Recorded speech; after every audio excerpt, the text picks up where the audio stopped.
boys and girls.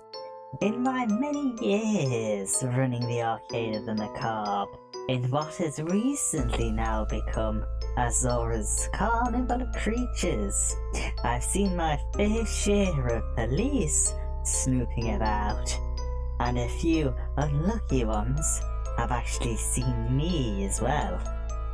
Another one showed up recently, and that reminded me of a game. You see, I had an idea once to show off a carnival or something similar every year. You know, to give you something to compare to, so you can see just how great our Carnival of Creatures here really is. Last year, however, I failed to do this, so this year I'm giving you two. I figured, why not combine this topic with the game I recently mentioned remembering.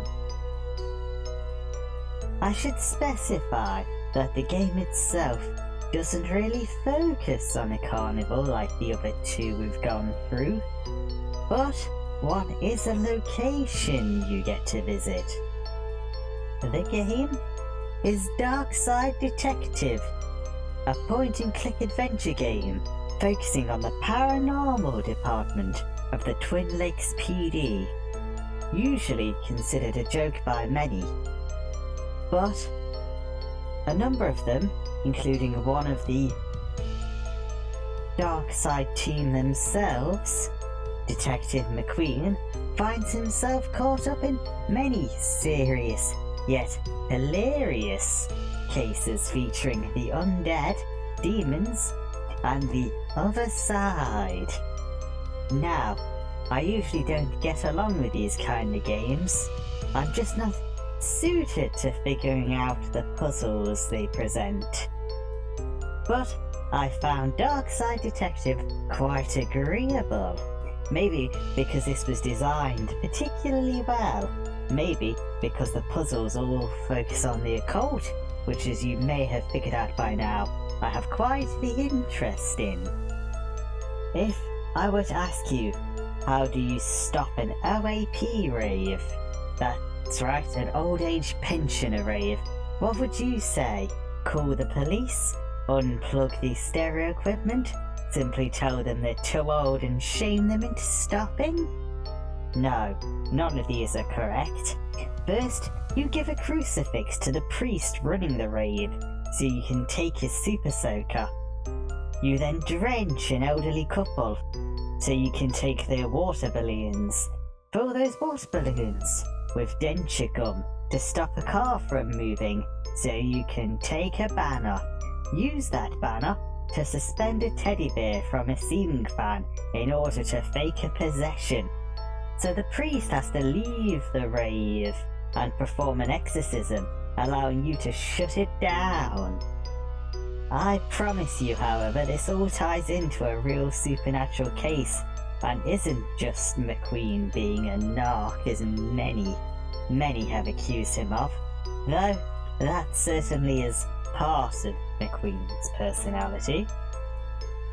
With a mixture of hilarious jokes and spooky crimes, I very much like Darkside Detective, while the footage you've been watching is exclusively from the second game. That's right, there's two of them to get your fill if you enjoy it, because the first game is basically more of the same, and probably the best place to start, as events and characters from the first are present in the second. Now, I would like a moment, however, to talk about a few of the things I noticed in game while I was playing that I may never get another chance to talk about. First off, it features a Zoltar machine. I spoke to Zoltar once and wished to be big. As you can see, I did not wake up as Tom Hanks, and that is exactly why we don't have one here in the carnival. Also, a woman dates a squirrel. That's the joke.